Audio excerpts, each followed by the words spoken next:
A very, very good evening to you on this very special occasion, a special broadcast of Ask the MP. It usually comes to you at 7:30 p.m. at this very time on Tuesday evenings. But tonight we're coming to you live from the Mikos Hotel in Harare Central Business District. We are focusing on a very topical, a very emotive subject tonight. Before I introduce my panel, just to give you a bit more background on this effort that we are doing tonight. Live from the Mikos Hotel, a special edition of Ask the MP, powered by the Southern African Parliamentary Support Trust, and only on ZiFM Stereo, my station, your station. We have an audience that is joining us live at this hotel, and we have many, many more who are watching us live on Facebook. So if you're listening to us and you want to watch this live, there's a live stream. Go to facebook.com/ZiFM Stereo. You can also follow us on Twitter and also get in touch with us via WhatsApp. The number is 0731 168 045. 0731 168 045. It is a very good evening to you wherever you are tuning in to us from right now. My name is Farai Mwakutuya. My guests tonight are none other than Honorable Temba Mliswa. He is the recently appointed but clearly very enthusiastic, very aggressive, very action-oriented Parliamentary Portfolio Committee Chairperson on Mines and Energy. Honorable Mliswa, great to have you on the program. Thank you very much, and a very good evening to the viewers. Indeed. Also joining us is a man who is synonymous with the diamond sector in Zimbabwe. He hails from Manicaland, Kumakomoyo, where many people expect that it should be a bustling metropolis. Many skyscrapers should be going up there. There should be lots of millionaires there. Sadly, that isn't the case. Farai Maguwu, he is the director for the Center for Natural Resource Governance. Farai, thank you for joining us. Thank you very much, Farai, for having me. Now, the reason why we're doing this is because in the recent few days, we know that the committee that Honorable Mliswa chairs has been demanding answers and is trying to get to the bottom of a $15 billion mystery. Zimbabwe's diamond sector, we know that we've had announcements by Zimbabwe's former president to the effect that as much as $15 billion in revenue may have been lost out in that sector. Some people have dismissed it as a figure of speech and that perhaps it wasn't $15 billion. But what is not in doubt is the fact that Zimbabwe didn't get the value that it was meant to out of its diamonds. And Honorable Mliswa, you are at the forefront of trying to get answers as to why. Please tell us what your committee has done so far and what it is that you expect to do next. I appreciate the role of Parliament. The role of Parliament is to represent people, to equally have oversight over the executive, to also be able to legislate. Those are the three areas where Parliament comes in. And my committee really, which is a committee of mines and energy, looks at all levels of government, parastatals who can be questioned or brought before us to respond to the issues that we think are not clear. One in particular, of course, is the diamond issue. It's not about witch hunting at all, no, it's about us getting to the facts of everything. There's really nothing wrong with having a committee that probes to find out what goes on and so forth. It's more or less an aspect of accountability, and every institution must be able to account. So I know for a fact that the 15 billion that's talked about is something that really is in people's minds and so forth. But you've got to bring things to closure. You can't have a situation where you have an amount of money which everybody's talking about, whether it was there or not. But the truth of the matter is that Zimbabwe had diamonds. We now need to go through the entire process to see if truly we did realize what we're supposed to realize from the diamonds and so forth. And what really triggers this is the amount of wealth that those who did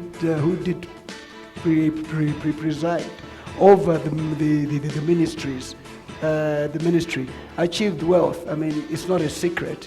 Minister Obert Mpofu is one such person whose wealth just went to certain levels. When the Minister of Finance, you also have got to also bring before us Honorable Chidakwa, former Minister of Mines, to also understand what really was going on and so forth, because when we realized with diamonds, we felt these diamonds would assist in the country in terms of contributing to the national fiscus. It never did. So where did the money go to? So it's about a process which is fair, which I think the nation needs to know. So in that regard, Parliament is playing its role in representing people and equally having oversight. Honourable Mliswa, a couple of questions there. First, I mean, yes, well and good to go after some of these ministers, but we also know that, you know, the buck stops with the chief executive. The president at the time must be answerable for some of these things and perhaps knows the answers. We know, or we've heard, that you intend to invite the former president. Is that indeed true? And what is the practicality of him actually appearing before your committee? You see, we've got to be very clear. Parliament is not perturbed by what George Charamba says. We don't report to George Charamba. He is the presidential spokesperson. Parliament has a duty to call anybody before them. So while George Charamba, as a presidential spokesperson, former and current presidential spokesperson, says that this was a figure which the president said jokingly. But there was never a time where he came also to address people that, sorry, this 15 billion is a figure which the president said jokingly. But he says it after the former president is no longer in office. So we don't take what he says to be what it is. We have to follow the due process at the end of the day. And this is what is critical for everyone to understand. The current, the new dispensation is very clear in terms of zero tolerance to corruption. The old dispensation, or the former president, also spoke about corruption. Every sitting in Parliament that he came before us, he did mention how we zero in on corruption. He never did anything on corruption. And I'm hoping that the current dispensation and the current president allows Parliament and every institution to do its work in getting to a point where we deal with the corruption in this country once and for all. So he says, the president, there will be no sacred cows. So that's basically what we're about. Honourable Mliswa, I will come back to you and pose the very same question, but Farai, let me bring you into the discussion here. You've had brushes with the authorities in the past because you were very outspoken about what you felt were perhaps violations and a situation that wasn't favorable in terms of what was happening in those diamond fields in Chiadzwa. Are you convicted? Are you convinced that this time around we'll get answers to some of the questions that you've been posing? Not at all, mainly because the people who are demanding accountability are actually familiar faces to me. I have interacted with them. They have had an attempt on my life in 2010, and they've amassed a lot of wealth. So I don't see any sincerity in terms of demanding to know the truth on the part of the current executive, because if there is going to be a real independent investigation into the looting that took place in Marange, then some untouchables are gonna be touched. And so this is something which just about saying things which the people want to hear, but it's just a letter without a spirit. There is no commitment to demand accountability from the diamonds that were stolen in Marange. Honourable Mliswa, they are untouchables. Will you be able to extend your hand and touch them? As far as I'm concerned, there's no one who's really untouchable. At the end of the day, the only person in terms of the constitution of this country who we cannot bring before Parliament to respond, but we can through the House, is His Excellency. Other than that, there's no one that we cannot bring. And already letters have been written to those people. So when you say they're not untouchable, when you already will think written letters for them to appear before us, why don't you wait for them to appear before us and see whether we've done our role in representing you and ensuring that our oversight mandate is done? I think it is pretty clear to also understand the people on this committee the person who chairs the committee too. And I think you've got to give us a chance to be able to do our job. We were not sent by anybody to do this job, but we owe it to the nation in our discharge of duty for there to be accountability in the resources of the country. So we are not doing Farai a favor, we are not doing you a favor, we are not doing me a favor, but this is what we have to do as members of Parliament at the end of the day. And I'm sure each sitting would like to have been known to have achieved something, and every member of Parliament is itching to also leave Parliament knowing that they achieved something. This very same Parliament that you talk about, they're untouchables. The former president was untouchable in your eyes, not when it came to this Parliament. You know that he resigned when you were having to impeach him. So when the so-called Mugabe was then touched by Parliament, who then remains untouchable? We must deal with facts. The former president was impeached by Parliament. A motion was moved. And that just shows you what Parliament can do. Who was stronger than Mugabe at the time? So if we could touch Mugabe, who else becomes untouchable? With due respect, Honourable MP, the events of the impeachment, I think there were certain factors that had to happen to give Parliament that sort of power, certain ways that they were facilitated to do that. But I don't want to dwell on that. What happens, and I'm sure many people might be asking this, what happens if the people you've summoned decide to ignore your invitation? You can't. Parliament has got rules and regulations which are followed. You cannot not appear before Parliament when you're summoned. Parliament, if you remember Roy Bennett, it's a good example. Though late, sorry to talk about it, but it's an example when he had to go to prison after the altercation that he had with Chinamasa. He did not go through the courts. Parliament can get you to prison. And that's an example that I'm giving. Unfortunately, he's late, but it's an example I'm giving you that no one can escape the powers Parliament has. Has former President Mugabe have you written to him to invite him to appear before your committee? You see, it is a process that we're going through. We're calling the ministers first. The ministers have got to be asked. The president mentioned 15 billion. Where did it come from? If they cannot respond to that, then take it to the next level. It is a process. It's not about witch hunting and so forth. They'll probably say, yes, we also mentioned the 15 billion, and the 15 billion was accounted in this way and this way and that way. If it was accounted in that way, what is the point of bringing him before us? It's only when we're not happy with the representation that they'll bring before us that we then go to the next stage. If you are able to, can you confirm, therefore, to us who you have invited? But I've told you. The ministers, Chidakwa and Chidakwa has come through. Mpofu. Walter Shumba, Chidakwa, Mpofu has been asked to come. We've had the Minister of Mines the other day with all these subsidiaries, ZCDC, which is the diamond company, which is there. They've come before us. We've discussed these issues. MMCZ has come before us. We've also discussed these issues. But clearly, there was always a minister who was presiding over this ministry. And in any normal sense, he's the best person to respond to what was going on at the time. Each minister had their things stint. And we asked them during their stint, the diamonds mine, where the money went to, how much was given to the fiscus at the end of the day. Farai, I want to bring you back. What is your best case scenario in terms of what's happening here?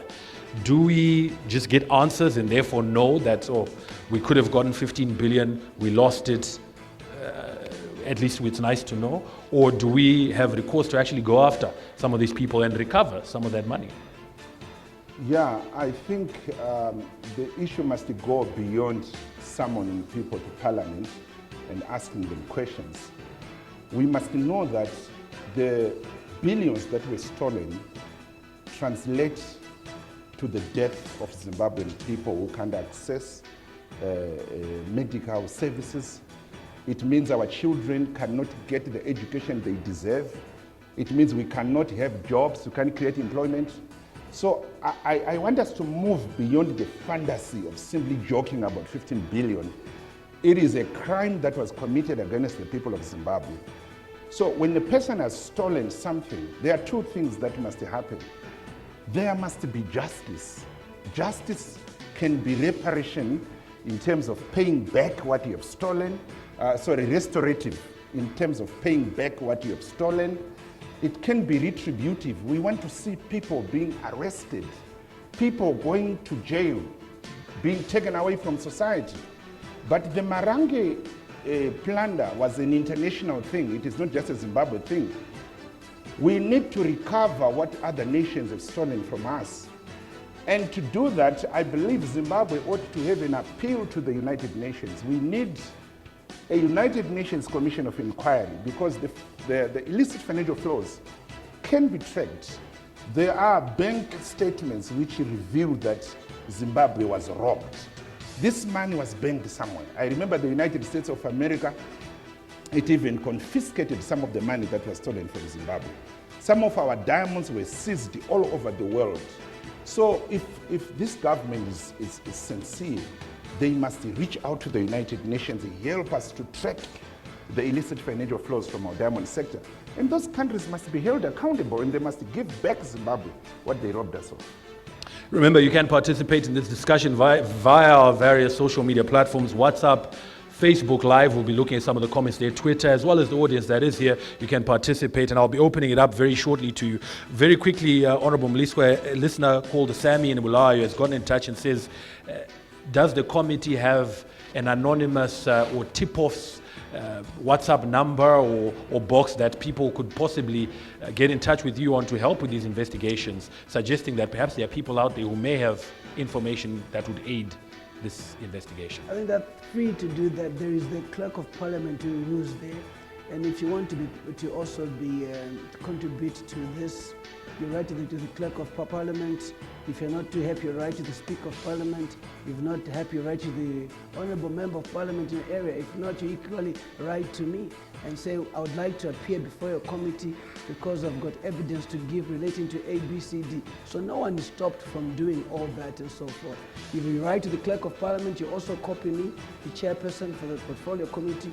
You can copy the Commissioner General, Acting Commissioner General of Police. You can copy Zach as well and so forth. You can copy as many people as you want. Even His Excellency you can copy, so that you ensure that your matter has been attended to. So no one is stopped at all who has information from appearing before our committee and producing that information. But what is important to understand, Farai, and I'm addressing to the other Farai, responding to the other Farai, is that we've got to understand that there is a due process. You cannot be reactionary.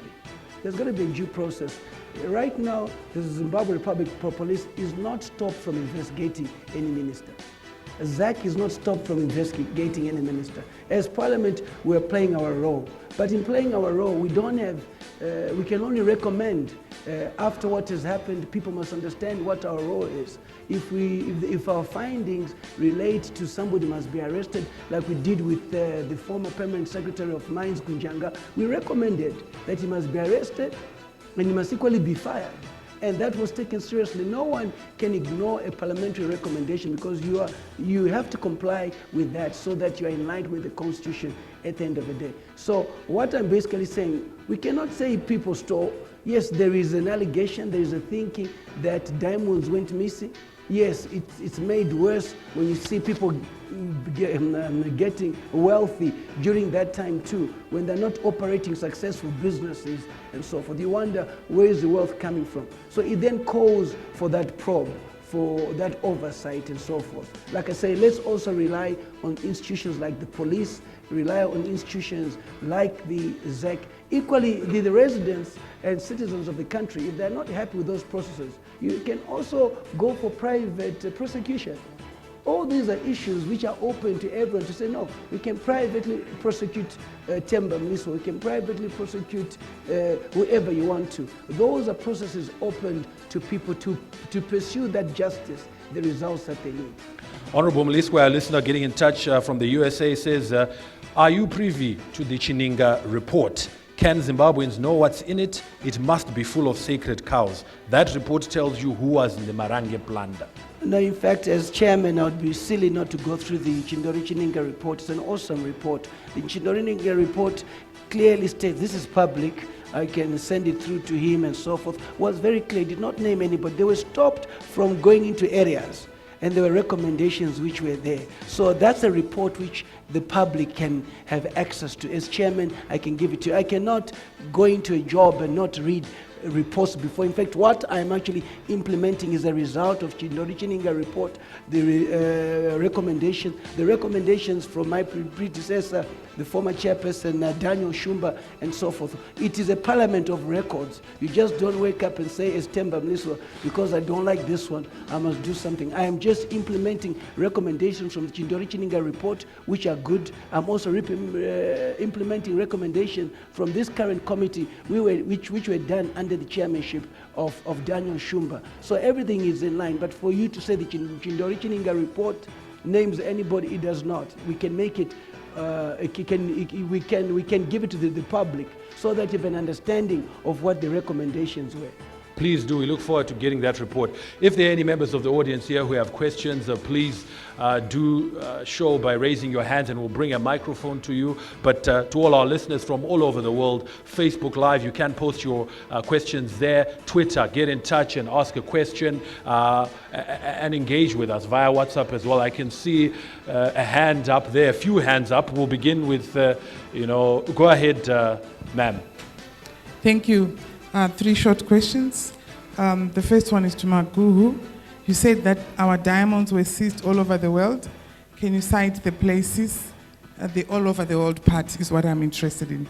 The second question is, in the event that the 15 billion issues really, the figure really turns out to be a nullity, what will happen to the people whose images have been tarnished?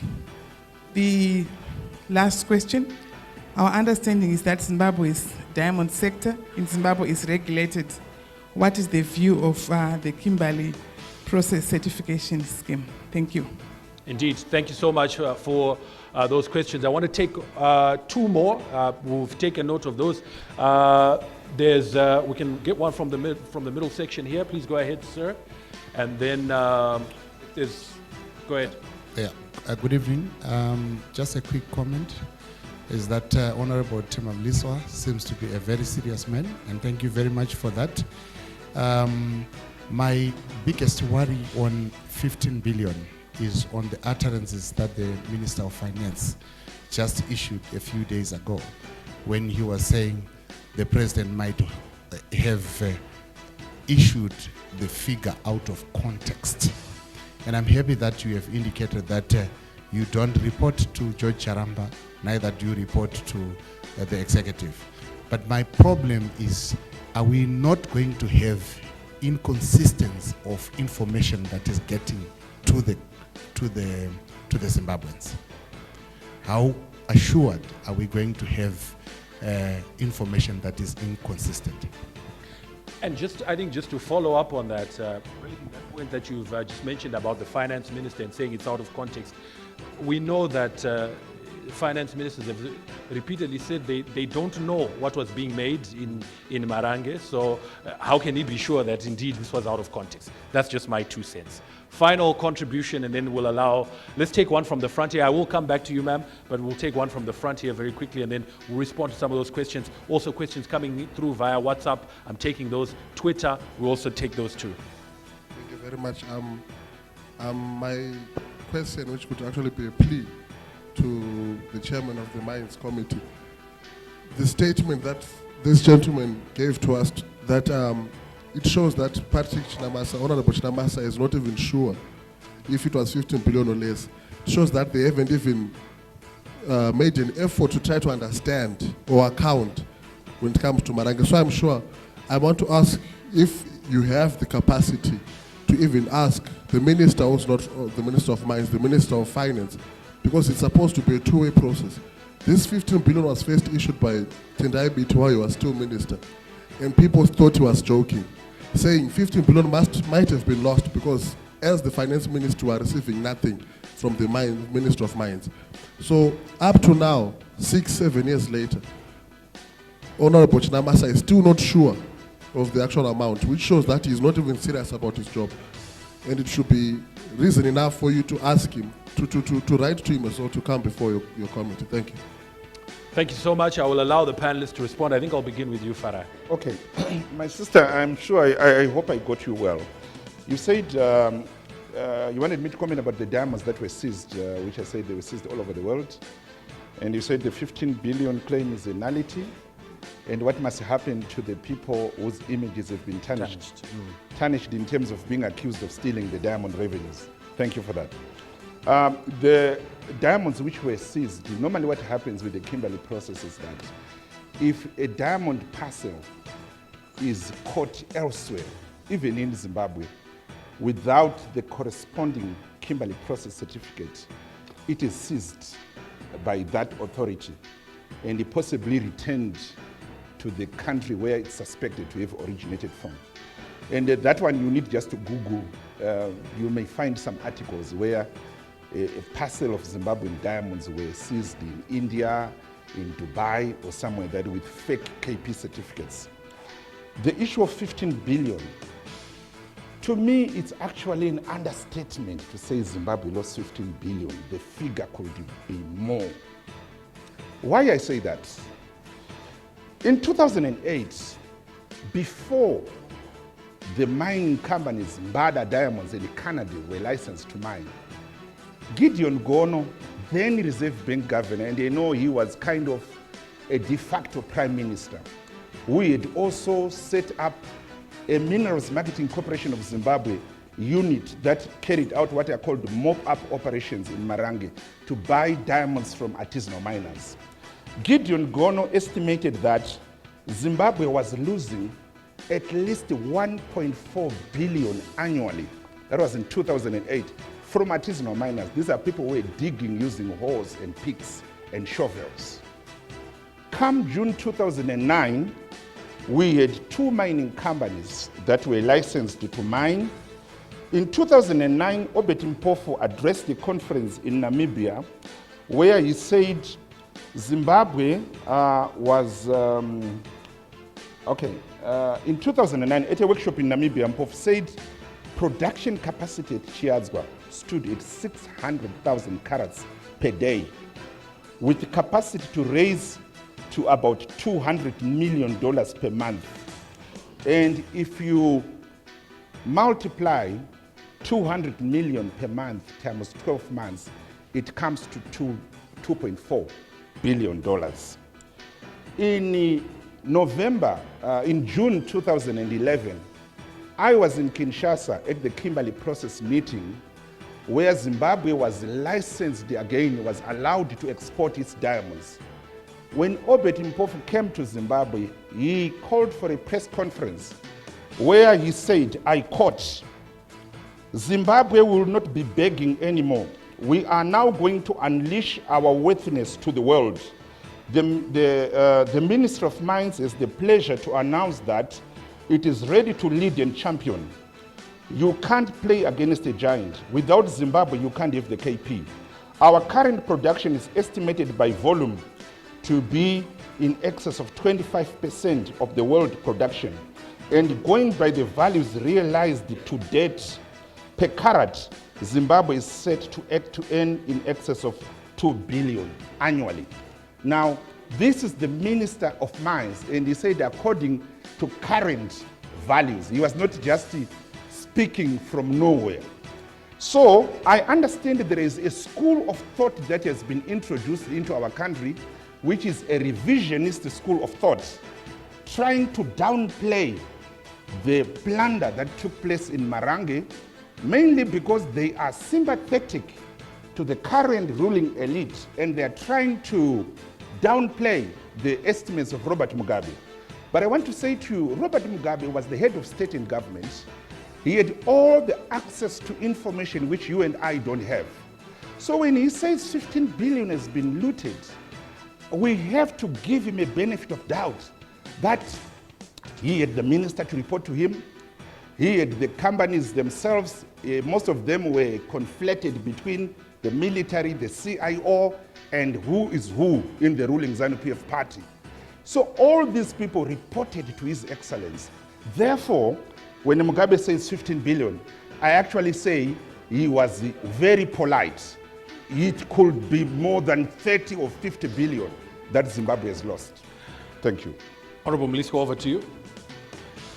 I think the issue of the figure will always remain if we don't bring to closure the diamond's mine. That's the reason why, as a parliamentary committee, we are even going to go for the Zimbabwe Defense Forces had a concession, the police had a concession, CIO had a concession.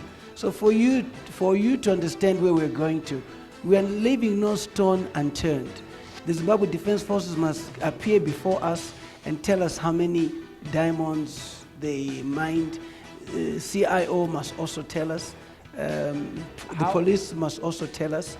If I could just come in there, Honorable, I want you to finish the point, but at this stage where we're looking at this retrogressively, where no one perhaps has even had access to any of these records to see what was produced and all that, how accurate do you think how possible is it that you'll be able to get accurate information that these records you are seeing are actually there and that they are verifiable? No, there are people who, I cannot name organizations, that have information of the diamonds which went to KPC and the diamonds which did not go to KPC. You've got to understand that, and we don't take because the ministry will tell you that, look at the figures at KPC, that's what we took. But is that what was mined? What you took and what was mined are two different things. Okay, so we also have got a parallel system that's giving us information on what was mined, what saw itself at KPC, what did not see itself at KPC after it was mined, and so forth. So to me, it is a process that is happening, and from that we'll be able to tell that, okay, from the diamond mined, according to the figures which went to KPC, there was 2 billion, there was 3 billion, and so forth.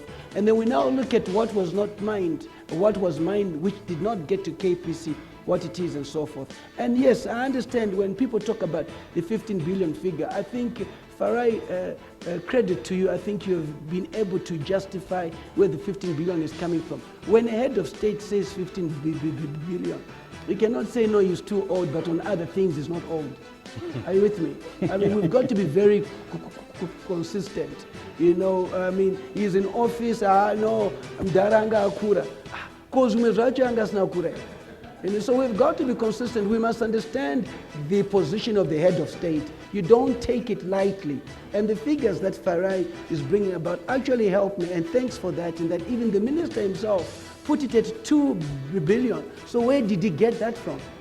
And I think it's important for Farai, for you to actually write to our committee so that you can appear before our committee with some of these figures, because it helps us reach a logical conclusion at the end of the day, because those were interesting figures and so forth. Because we need to really dig deep and really find out the value of our diamonds. Is it 15 billion? Was it 10 billion? Was it 5 billion, and so forth? So it remains a speculative figure. That's the reason why it has got to be brought to closure at the end of the day by inviting all the players to account for the diamonds that they mined and so forth. The other issue that we must understand about Chinamasa, I was very disappointed even in the debate that he chose to leave out even the welfare of the war veterans. In my debate, I did mention the welfare of the war veterans, that when are we going to deal with this once and for all? But he chose to defend Obert Mpofu. After Honorable Maridad and myself were very clear in saying that, listen, it was wrong for the president, as far as I'm concerned, that's his prerogative, but it's not good for him because he suffers collateral damage at the end of the day by having people on board in cabinet who have allegations. Why don't they clear their allegations first? And I'm glad that the president has been proactive. There is a memo which has come out where the chief secretary to the president and cabinet is asking all ministers and deputy ministers to account for their wealth. That's Parliament putting pressure. That is Parliament, and I like that the president is being proactive. So we now need to know, since Honorable Chinamasa decided to be the company secretary for Obert Mpofu, I'm sure you also tell us how much tax, okay, how much tax he paid in his wealth, because I mean, it was totally out of order for him to defend, okay, Obert Mpofu without even giving the mandate. So I hope he realized that he's opened a can of worms. We're going to ask him how much tax has he paid since he's so rich, because your wealth is only seen through the tax that you pay. And I think everybody wants to know, since he's so wealthy, how much tax has he paid? as a businessman. Let me just stop you there, Honorable. We need to take a break, but I'm going to come back and allow you to finish the point because I can see you've got more notes that you want to make there. We need to take a break. We need to cross back to our studio, but this discussion does continue. A special edition of Ask the MP coming to you live from Miko's Hotel. If you aren't here and can't join us here, then do join us on our various social media platforms. Facebook.com/ZiFM Stereo. Follow us on Twitter. Participate in the discussion there. 0731 168 045. That's the WhatsApp number. Send your question. Send your comment. We'll be reading many more of those when we return. It is Ask the MP only on ZiFM Stereo. We'll be back shortly.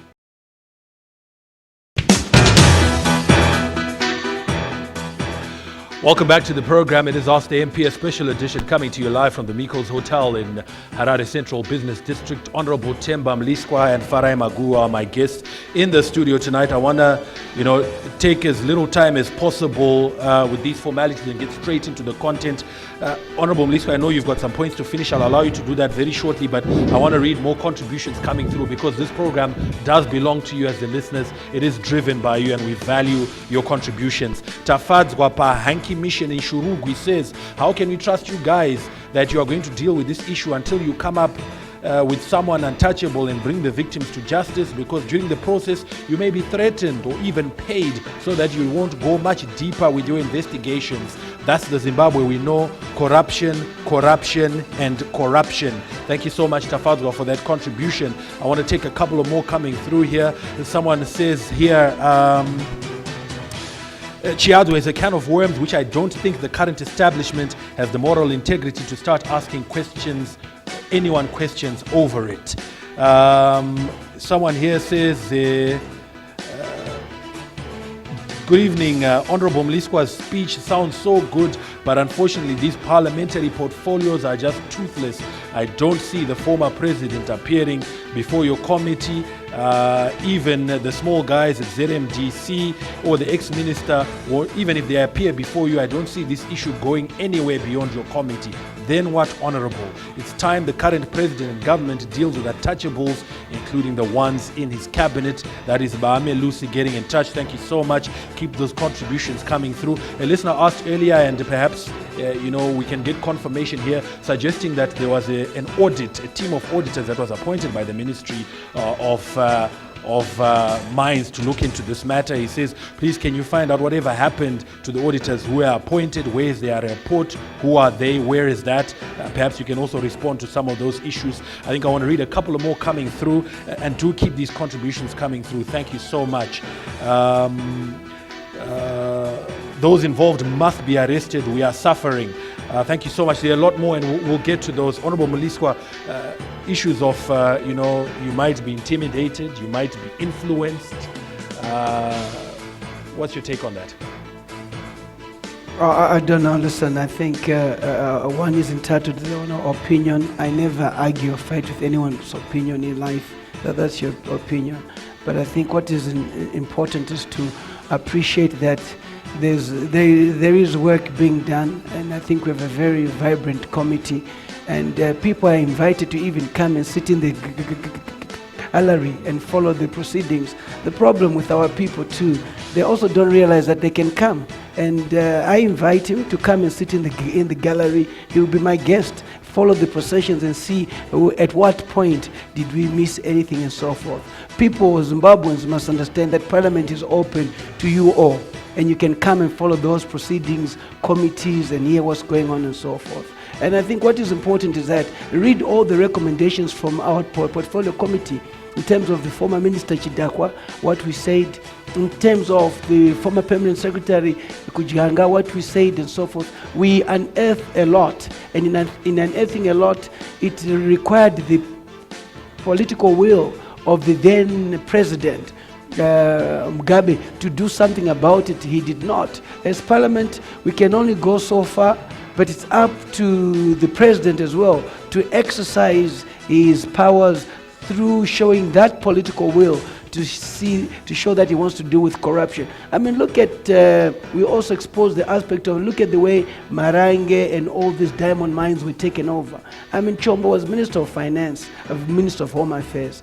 I always say this, and I've always said this before. How can you put him as Minister of Home Affairs when he's actually not supposed to? And true to effect, he ended up being arrested as soon as he was moved from Minister of Home Affairs. So this was some of the but he ordered 300 police officers with AK rifles to go and take over these mines. He's coming before us, because when they went there, they also took over the area. There was no handover takeover. They also took over the area where the diamonds were. So 300 policemen went there to take over Mbada and so forth. When Mbada and them were mining, there was some money going into the fiscus. After that, there was no money. Chiwuri was the Commissioner General and so forth. They've got to be asked, when they went to do that, who gave them the order? And the diamonds which were there, where did they go? We cannot have an aspect of not having rule of law in a country where investors put in money, and one moment you just wake up and say, we're going to send 500 police officers to go and take over. Not in this new dispensation. And any leader who wants to support that in this new dispensation will certainly not be ruling this country for so long. People are now awake. Zimbabweans are brave. They know who the leader that they want. We are now sharpened more than any other time and so forth. And I'm glad that the president that we have, being a lawyer, has got to ensure that the rule of law goes back. You need to have people like Farai, who also went through a tough time, being able to be free to express themselves, give the information, investigations are done and so forth. Failure for that, it will be very difficult for you to actually lead this country. So we need to really have rule of law going back, and I think that's pretty critical. The other issue which I needed to also bring to attention was the aspect of inconsistent. I think there's been so much policy inconsistency in the past, and I'm saying to the people, let's be patient. If we talk about a new dispensation, why don't we give each other a chance too and see how we perform? Because I know people are impatient, they want results tomorrow and so forth. But equally, it's also for you to also take part as well. So the inconsistency which was there, we've got to ensure that that falls away and we deal with facts at the end of the day, which will really benefit all of us at the end of the day. Honorable Mliswa, thank you so much. You made mention to this directive we've seen for declaration of assets, which I think are all the right steps that are being taken by this administration. We look forward to those declarations of assets so that they are made public. I'm just reminded before I come to you, Farai, about, I attended a meeting once at the FDB where they were talking about illicit financial flows and declaration of assets. And I'll never forget this minister from Sierra Leone who said that, officials were asked to declare their assets. And one guy said, you know what, I've got 5 houses, I've got 2 sports cars, I've got 4 Land Cruisers, all these things. And when they investigated and followed through, they discovered that he actually didn't have those things, but he was declaring what he expected to have at the end of his term. So that was quite interesting in terms of what happened in Sierra Leone. Farai, I just want to ask you something here. I know there were some points you were raising to me during the break. I'll allow you to come through there as well. But in all this, I think we need to spare thought. We're talking about people who obviously have, are in influential posts, high-ranking officials, some of them, but we also need to spare thought for the villagers of Chiadzwa who were moved out. Where are they now? What is, and they will also ask Honorable Mliswa if they are looking into that. What happened to these people who were relocated? We heard about relocations. What's the status of the ordinary folk in Chiadzwa? Okay, thank you, Farai. We work with the people in Ada Transao. Ada Transao is located about 30 kilometers out of Mutare. This is where these people are located. There are over 1,300 families comprising of over 30,000 persons. Now, 99% of the promises which were made by the government were never followed through. So these people have got a plethora of crises. They have a crisis of water. They were promised the water. There's no water for them. I think we've counted about 5 children who have drowned in Odds River as they try to fetch water for domestic cause. They are surviving through selling grass, firewood, and anything. And when they are caught cutting the grass and the firewood, they are punished by the chief who is in the neighboring area, who's saying you are cutting, you are destroying the environment. There's a problem of education. The schools that were promised were never built. If I show you a picture of one of the schools at Ada Transao, it is like a pigsty. You don't believe that children are studying there. There is a problem of hunger. They were never given adequate land for cultivation. The plots they were given is the size of a football pitch. And we go all over the world beating our chest about the successful land reform program. We have got ministers who have got over 15 farms, including the former president. But we have got Zimbabwean citizens who were dispossessed of their land, and they are living in a football pitch. And when Donald Trump talks about the S-hole countries, African leaders get mad at him. So the situation at Ada Transao, it's a humanitarian crisis. It's a disaster that is unfolding. And you need to have a very strong heart to talk to the people at Ada Transao. And they've put a war veteran there who manages information. If you go in at Ada Transao, it's like a prison. You have to seek permission to talk to the people at Ada Transao. So those are some of the problems. There is no source of employment, no industry. So it's like a community that was uprooted and dumped in the middle of nowhere. And you can imagine what will happen to the children who are growing up there. We've got families who were relocated, a father and his wife and teenage sons. When the sons get married, they are still sharing the same 3-bedroom house with their parents. There's no room for expansion of the settlement. So those are some of the crises at Ada Transao. We want to take a few more questions from our audience here. I know that there was a lady there. I had promised I would come back to her. We've got a gentleman there and the young man over there. So if we can take those three, we'll start with the lady, the gentleman at the corner there with his hand up, and then the young man in the middle row here. Those three, then I'll come to you in that corner. All right, thank you very much. My first question goes to Temba Mliswa. Thank you very much for finally being the voice of reason in the National Assembly, for bringing up the issue of the missing $15 billion. Though I still feel that we kind of like window dressing here. Why? Because there are still a lot of people within the ministry, within the parliament, who are beneficiaries of the missing $15 billion. And I am of the idea that Section 98 of the Constitution of Zimbabwe should actually be revoked, because it encourages the president to be engaged in illegal activities, in corrupt activities, and you can never bring him to account.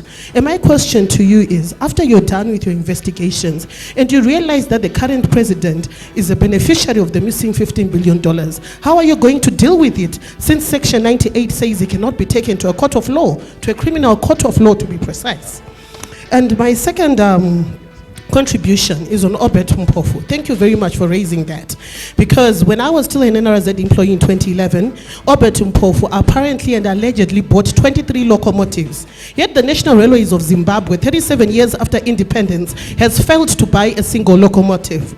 Please, can you also investigate this matter? Because the very same locomotives were said to be bought by Maguwu when the investigation started, and they have since been stopped from operating. And lastly, to Farai Maguwu, thank you for raising the albatross issue.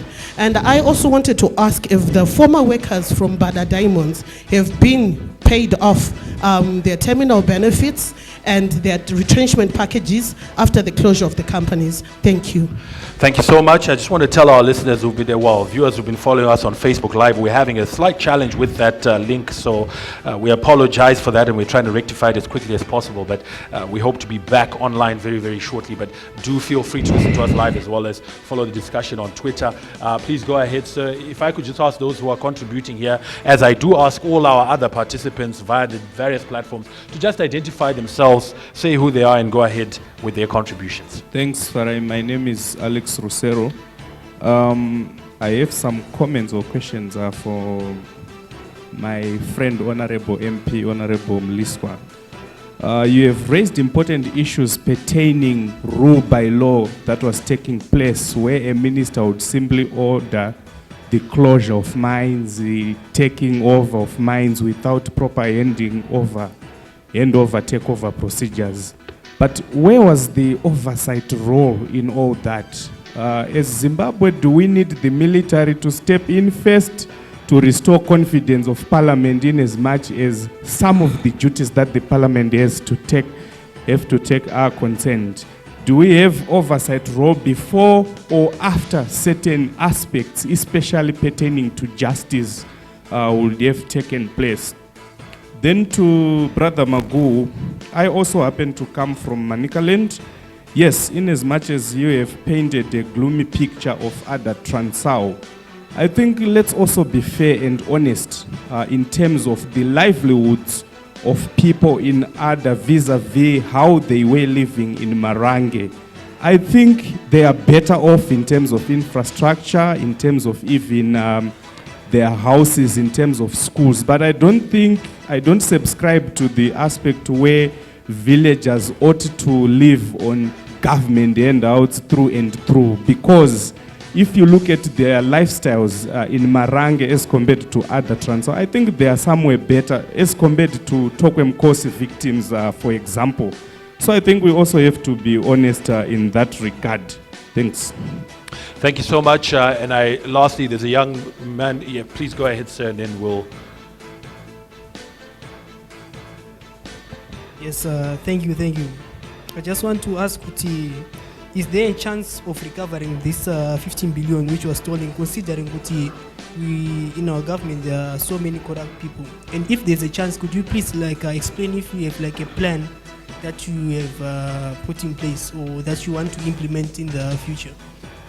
Thank you so much for that contribution. A couple of more coming through here via WhatsApp. We have someone here saying, was it normal for the army, CIO and police to be given concessions to mine? This appears to be outside their mandate. Another listener here asking,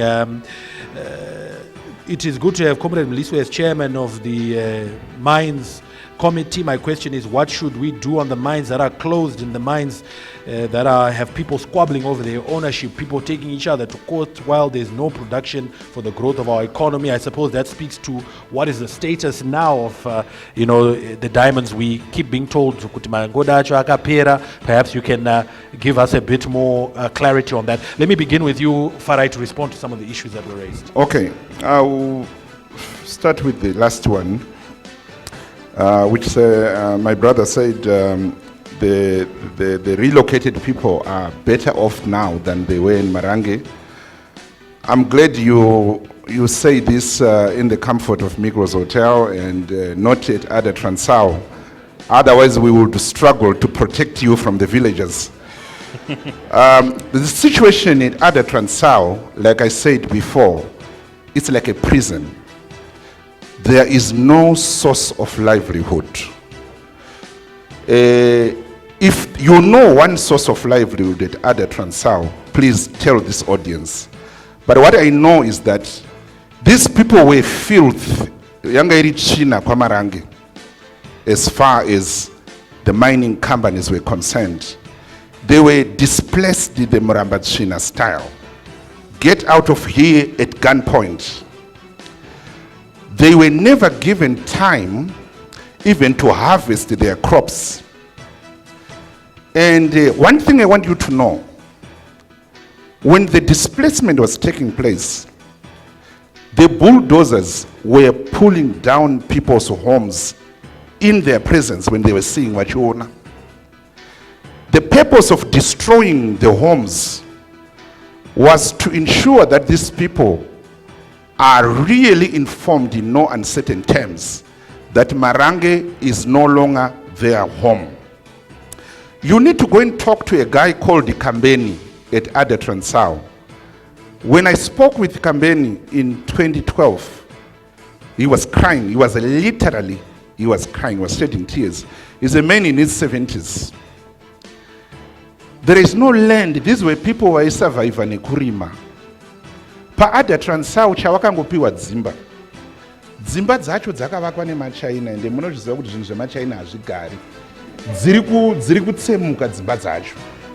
Saka they were not looking for homes, these people. A person is happy muhati yake iyoyo, akakomberedzwa nemichero yake, akakomberedzwa nehama dzake, than being uprooted and given a place to live in the middle of nowhere. So there are many things to talk about which these people no longer have access to at the other Transao. So I disagree with you, but there could be some people who are happy. I wouldn't want to dismiss that argument. But I would say if there are people who are happy, they are actually in the minority.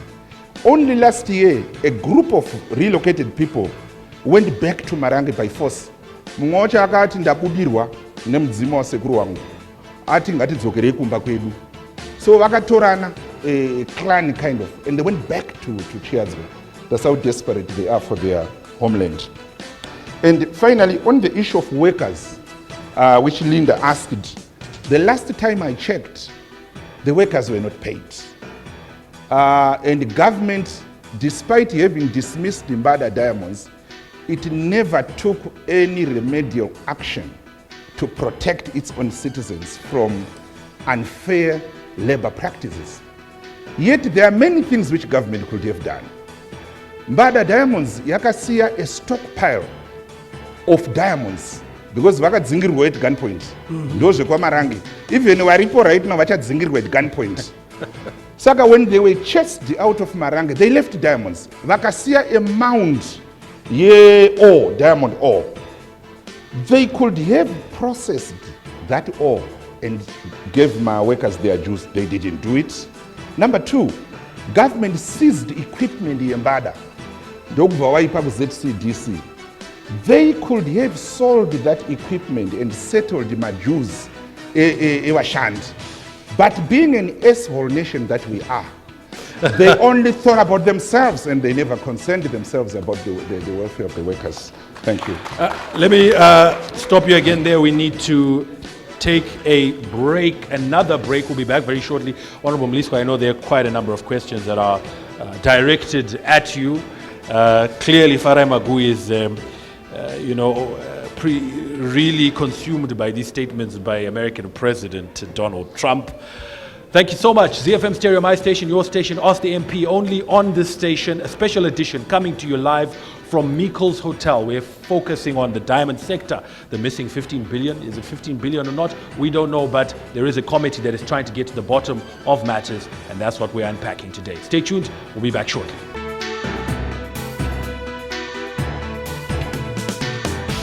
Welcome back to the program. Thank you so much for staying with us. TK from Mutare is getting in touch via WhatsApp. He says, I appreciate the program, especially today's topic. This issue goes far beyond your committee on the Ministry of Mines. There's also the issue of Zimra and Reserve Bank. These two are supposed to keep track of all the revenue of the country. So how can a whole 15 billion vanish and these two have no clue as to what happened? So perhaps your orbit of investigations, Honorable Mliswa, should extend to that as well. Immunity ya former president that's from Owen Ruona. However, let me just hasten to say that I don't think he's the one who is being it's not a witch hunt, it's just to try and get information from him. Now, Honorable Mliswa, there were some issues that were targeted at you. I particularly want to raise the issue that was addressed by Alex Rusero, saying, does it require an army for the army to step in for Parliament to get these teeth and become aggressive and demand answers? But there were many more. Please go ahead and respond to them, sir. Aspect of oversight certainly then touches on the army, that where was the oversight and so forth. I think I want us to make progress and accept that we were under a president who was in power, who was in control, and all of us had to think blame for that. Equally, I might as well ask you, what were you also doing about it? But we don't want to go there because we'll not really get to where we want to get to. We want to talk about the new dispensation and so forth. And I think what is important is to learn from what happened before and not allow it to happen again in moving forward. I think lessons must be learned, and I think lessons has been learned in that regard. Certainly in terms of the oversight that Parliament has, I mean, I'll be honest with you. That's the reason why it's difficult for me to belong to a political party. Okay, I keep saying this, that it's difficult for me to belong to a political party because you get whipped. And then if you're whipped, I mean, imagine for example, if I was not the chairman of that committee, how would somebody ask Honorable Ambassador S.K. Moyo, a spokesperson of the party, who's ZANU-PF? So to me, that's why I enjoy my independence. That's why I even say to people that, you see, you don't have to belong to ZANU-PF to like Mnangagwa. In fact, more people supported Mnangagwa outside ZANU-PF for him to be in power. All those people who marched. You see, so to me, this is where there's a problem, where people are whipped. You've got to do this, you've got to do this, and if you're not whipped, 129 K of the Constitution gives the power, the right to withdraw you from Parliament. And can you imagine me being in a party, within 2 hours I'll be expelled? Within 2 hours I'll be expelled. That's why I'm frightened about, being in a structure like that. So the problem is that the whipping system does not work. I don't think our political parties in this country have gotten to a point where, I like the American system. Donald Trump is the president, but the Republicans still criticize him, but they still remain in the party. That's maturity. Now, our politics, at the moment you criticize a president or a leader, you're expelled. So to me, we've got to understand that we are all in this, and you also take part in voting these people in power. So you must also ask, when we voted, where were we? What were we thinking about, and so forth? So it cannot be one-sided. You put members of parliament in office, you put councillors in office. Is this the person that you've put in? So if oversight is not being done, then vote wisely next time, and so forth. Let's talk about the president. My sister Linda brought the issue about the president. What about if he's implicated, and so forth? Listen, that's a good question. If the president is certainly implicated, they need to be known. What I like about the president right now, for example, people like myself, Wajige Jena, there have been moves around for us not to chair these committees. But he stood his ground. He says, no, allow them to chair. I want to be honest with you. I mean, people are not comfortable with me chairing mines and energy. People are not comfortable with Wajige Jena chairing lands and agriculture. You see? So, but there have been moves to say, no, we must not be in the Fumura and so forth. But the president is the head of state, and he's been able to stand by us and say, what is the problem with them? Allow them to do their jobs. So to me, it's pretty clear that he's equally saying, I cannot say so much. But Wajige Jena was accused of people accusing the president of belonging to a certain company and so forth. And he told him, if I'm part of it, go ahead and investigate. Those results must be out and so forth. So we've also got the opposition, which is strong. So nothing would be kept in there. You've got to understand that if there's an issue about the president, it will come out and so forth. So we must understand that that is the democracy which is there and so forth. Because the opposition, those few, but they're very vibrant. People like Chamisa, Manjome, Isairangwi, Mutseami, Munengami, they speak their minds out and they're able to bring up any other issue and so forth. So with social media now, yes, the print media, the state-owned press might not publish it, but the social media certainly will. And I think even the president is now on social media to appreciate how effective it is. So he will certainly pick it up on Twitter, on Facebook, and so forth, that this is what is happening. The aspect of Obert Mpofu, I've always said this, and my sister Linda, that I would like to be as rich as Obert Mpofu, but I want to know how he became rich. I mean, the moment that I know how he became rich, I'll stop this political life today. Because but he's not telling us the good story. And I think this gives him an opportunity to tell us how he got rich. And he becomes a role model for all of us. And we follow his footsteps of getting rich and so forth. But he's not wanting to share that with us. And he's being very selfish, sharing that with us. We all deserve to know how he became rich. You know, so that to me is very important, and I'm looking forward to him telling us how he worked hard, how he got this, how when he was Minister of Mines and was not day-to-day CEO, how he made so much money to even buy a bank and so forth. Let me go. Honorable Mliswa, let me put you on this. Let me go. A listener got in touch earlier and asked, yes, you're asking all these tough questions, and I'm glad you raised this, because he then says, please, can Honorable Mliswa explain how he got so many cattle on his farm?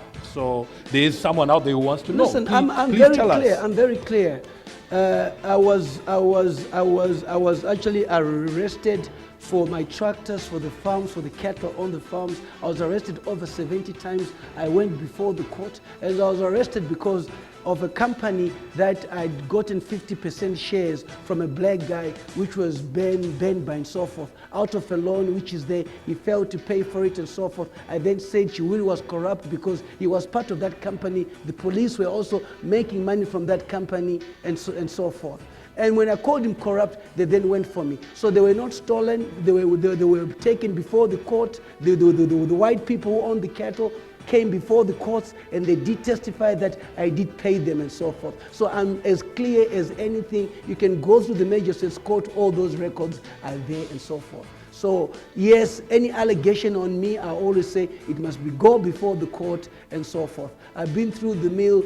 In fact, for me, if there's a case, I don't even wait for the police to come. I actually go to the police myself. I know how to actually detain myself in the cells and so forth. So it's not something that worries me. The DB book, I know it. I'm able to put a warrant and caution statement myself. I'm able to say the police officer detain me, because if you don't detain me, you'll be transferred, taken to Siakova and so forth. So I've been through it, so I'm quite well versed in that regard. And so any allegation on me, I'll go to the police and I'll say, you do what you have to do and so forth. We need to have people.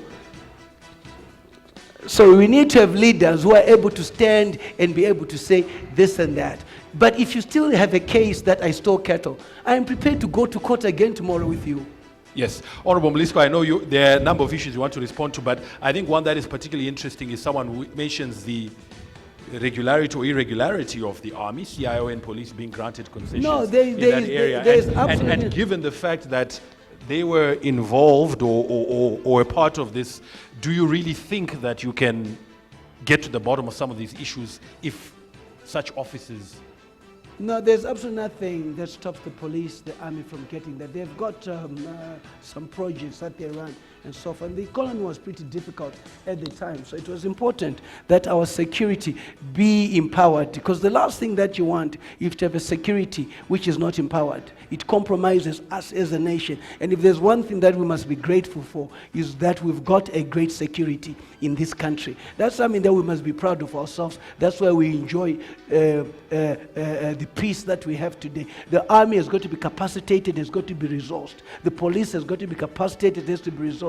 So is CIO and so forth. Imagine them not getting that. So within the Constitution, there's nothing that stops them from acquiring any asset, running it and so forth. But equally, they're subject to being asked how they ran it and so forth, which is quite important. I think the other issue which I was going to respond to is the aspect of Ada Transao. I think, for your own information, Parliament did go on the ground. The situation is not good. I would be lying to you. I think the people of Manicaland were disempowered in a big way. The new company which is there showed us what they do in terms of corporate social responsibilities. We are going on the ground within 2 weeks to see whether they did that and so forth. Yes, houses were built and so forth, but I'm telling you that those people just hate, they now have developed this attitude of like, we are not Zimbabweans the way we're treated and so forth, and that needs to be worked on quickly and so forth. And yes, I think Farai is right. I mean, listen, one thing you've got to give Farai, he spent a lot of time on this, and Farai, let me confess, yes, maybe because we were on the other side, we probably thought it was propaganda, but you've got facts. When you're on the other side, we always think whatever you say is propaganda and so forth. But in the time of being in office, I've realized that most of the things that you're saying are actually factual at the end of the day, and we must take that on board. We've got a few more people who wanted to ask some questions. We'll go to them and also come back to a few more here. While we're doing that, a listener says it's a sad It's sad that with all the learned people in this country, up to today, we don't have a forensic audit that details exactly what happened so that we can spend taxpayers' money in discussing relevant issues and recovering it. We have spent years sharing personal opinion on this $15 billion. Thank you so much for getting in touch and those contributions. Keep them coming through. Please go ahead with your contributions. Please keep them as brief and quick as possible so we can take a lot more because we're almost out of time. Do remember to tell us who you are before you do so. My name is Ruembo Mchenje. I'm a trainee journalist by Harare Polytechnic. My question is, what's new about the current dispensation? Is it really a new dispensation or it's like refurbishing the old dispensation? People that were there in the old dispensation when the economy was being driven down, when the diamonds were being looted, are the same people in the new dispensation. Can we really expect change? Can people of Zimbabwe trust you to bring change when you couldn't do it in the old dispensation? Thank you so much for that contribution. We've got one there, and then we'll come one there. We've got those two gentlemen. Please be very quick so we can take all of you. So we'll come to these two gentlemen. We'll go back to the lady, and then lastly that gentleman. Then we'll, yeah. Go ahead. All right, thank you. My name is Mswati. I direct my question to Honorable Mliswa. I'm happy that you indicated that you've been arrested 76 times and acquitted of all that. Now, I want to find out from you, do you know a guy called Tony Westwood? If so, because this guy claims that you took a company from him under indigenization, and now that you are heading a committee that seems to be fighting corruption, is your sincerity in that regard not tainted? Thank you. Thank you so much. There are two gentlemen in this middle row. Please go ahead very quickly. We'll come back to the lady over there, that gentleman, and lastly the gentleman there. Okay. I'm Blessing. My question goes to Honorable Mliswa. I would rather ask in vernacular. Mliswa, you have taken over a portfolio in wakafa very mysterious. Where do you get the power and think could you turn or bring positive results in that portfolio? Because we have got another Nana Chindori, but Singazive wanted to open those cans and get to the root of Nyayo Yema 15 billion. That's my question to you. Tinote and the gentleman next to you, please go ahead, sir. Thank you. My name is Tinashe. I happen to have dealt with Mbada Diamond and Anjin. I've been to Ada Transao, like my brother said. The situation in Ada Transao is not pleasant. And now my question goes to Honorable Mliswa. You spoke about former Minister of Home Affairs, who happened to be Dr. Chombo. When he was Minister of Local Government, he stole stands. We all know that. And then he was promoted to become Minister of Home Affairs. And no one investigated him until he fell into the wrong basket, which is G40. Now we have Minister Obet Mpofu. He stole diamonds when he was Minister of Mines. There are reports that one man who wanted to open a mine in Mbada, in Marange, Love Mokuroti, actually confessed in front of the president, former president, that Obet Mpofu asked for 10 million bribe to give Kuroti a license. There is an issue of a Ghanaian guy who confessed in front of the president that another guy called Masimire Mbalaik, is now a member of the ZANU-PF executive in Harare, asked for a 6 million bribe. And when the issue was investigated, it so happened that Madam Stopit was also involved and it was outed. And then there's the issue of the military, the army, and the CIO operating mines. I saw it with my own eyes. In Mbada, I was there. How are you going to deal with the military? I alluded to the fact you said that the military was mining because they wanted money. But in that period, our soldiers were actually rioting because they didn't have money. So where was the money going? And how is Obet Mpofu going to be investigated when he's the Minister of the Police? How is he going to be investigated? Thank you. Thank you so much. Let's come to the lady in the front here. Thank you. Nyaya yandasumukira ndeyekuti inini I'm a researcher. So kana patangwa nyaya yekutaurwa zvema figures. Muchiti imwe yobonzi 1 billion, imwe yonzi 15 billion. Ndo nyaya yaita kuti ndiuye pano.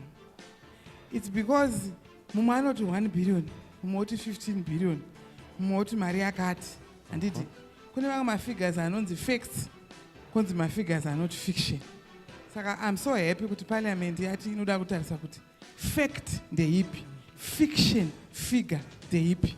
Nekuti mumwe anotaura ari kucontext inoti politician, inoti power, handiti inoti context. Mumwe usho mumwe agozotaura chaizvo chaizvo facts and figures. Saka tiri kufanira kuti izvo my thinking ndeyekuti around the area of figures we need an Operation Restore Legacy, so that we have the right figures. You know, there are a lot of fictional figures lying around, you know, and the truth is not known.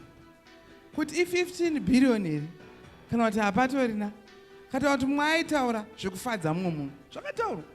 Kune munhu ada kufadza munhu, zvakataurwa izvozvo. Kana kuti kune Google, tiri kuchikoro kunoti vana musashandise Wikipedia, is not reliable. True. Handiti?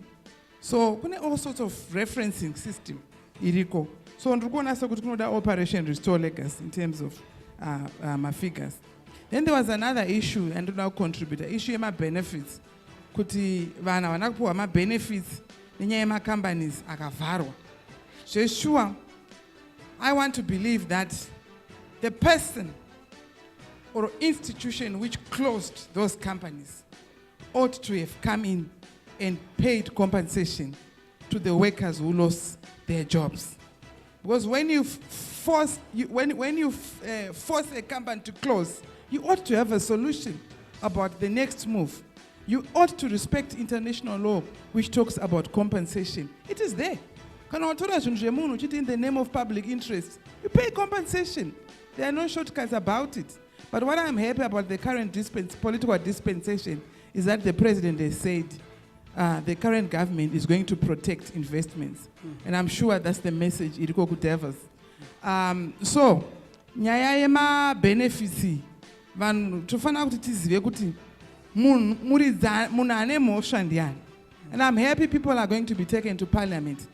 Kuti when the country was suffering, ma diamonds arikoko akaitwa stockpiled. Kana asina kuitwa stockpiled, zvanzi akauya akazotorwa, hanzi vejudiciary vakanga varipo, akaenda kupi, nyika ikagotambura zvakadaro, kuine ma diamonds akanga akaitwa stockpiled, makambani achivharwa.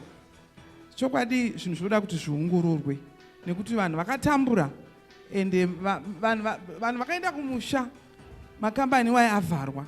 Ma investment ka, vanhu vanenge vaisa mari dzavo. Ende kune chinonzi bilateral relations. Mamwe acho ana China vari muimo.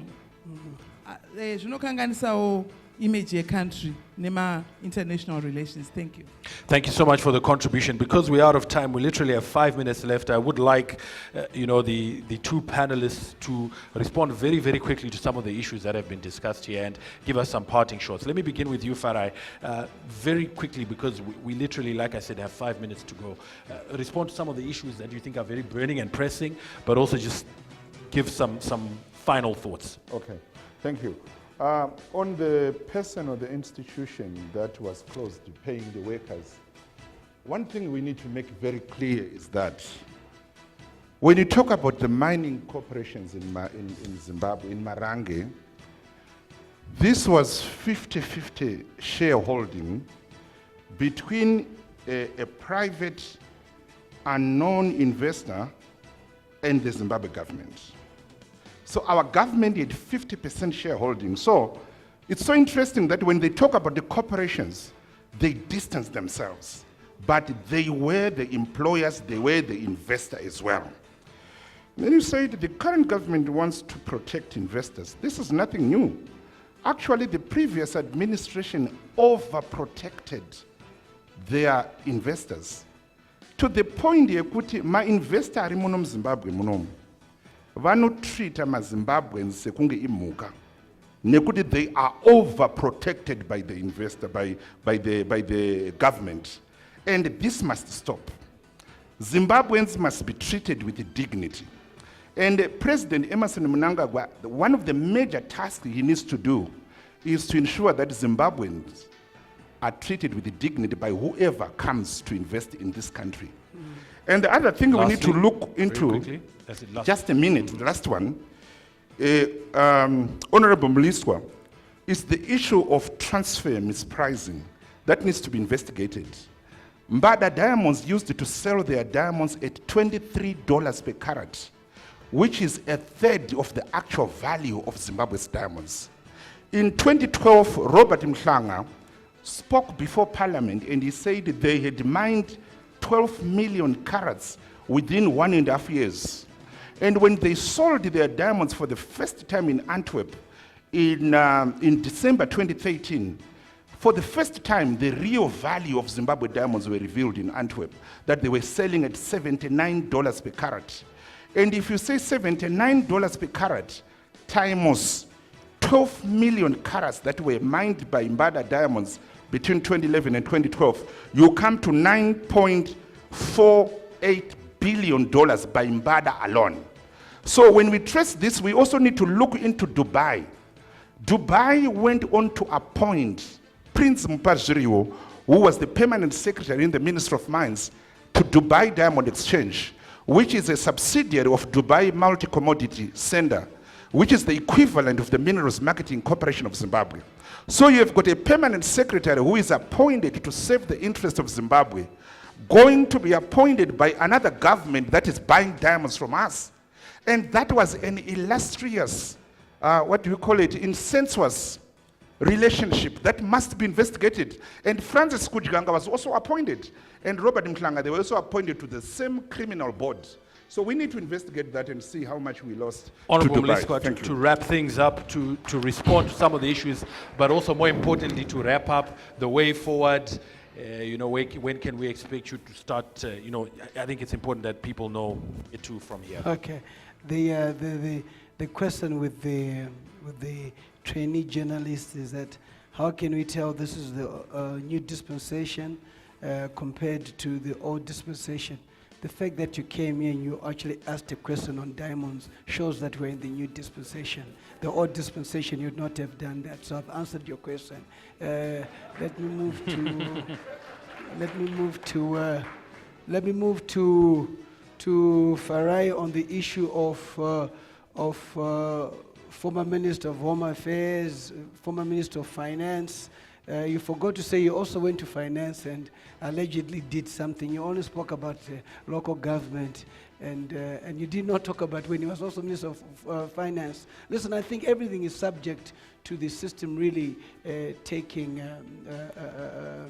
doing its work. I expect that, to be honest with you. There's no way that we can go on and be quiet. Yes, he's arrested. He's only got one charge, 2 charges.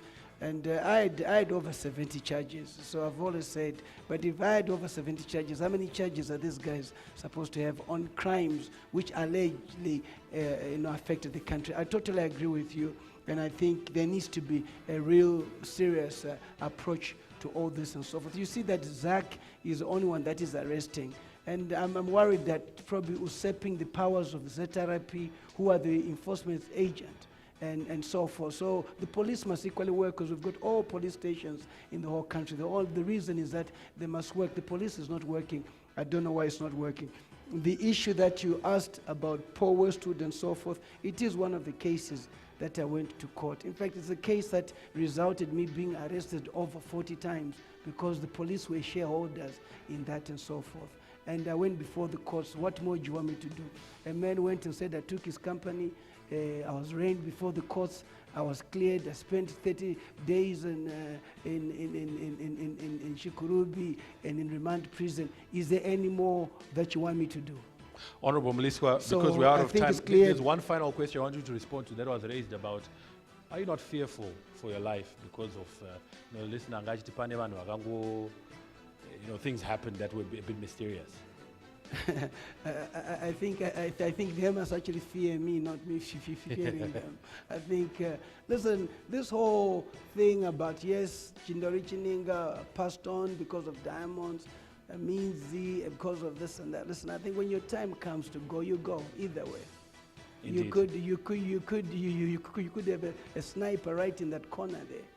And so forth, and then he hits you. That's it. When your time goes, it goes. And when I go, it must never be a question. But when I'm doing my job, I must discharge my job without fear or favor for the good of the country and for those who also elected me. Thank you. We certainly wish you the best in terms of discharging that duty, and thank you so much for discharging your duty here as a guest in a really, really great way, for being incisive, for being fearless as you always are. Farai Maguwu, pleasure to have you on the program. And I think what we picked up, if people didn't already know, is that you clearly have a huge amount of information that the committee needs. There are figures and things that you quoted there. Clearly took records of people saying things that may come back to bite them. So it's very important. It's very great. It's great that you've done that. My name is Farai Mwakutuya. I hope that you've enjoyed this program, and be sure to join us again in future editions where we bring in members of parliament. Why? Because we vote for them, you vote for them. We think it is important that you must interact with them, that you must hold them to account, that you must ask them questions and get answers to those questions. And ZiFM certainly ensures that you do that. This program is powered by the Southern African Parliamentary Support Trust, only on ZiFM Stereo, my station, your station. Thank you so much for tuning in and for choosing us. Keep it Z for the rest of your evening's entertainment. Good night.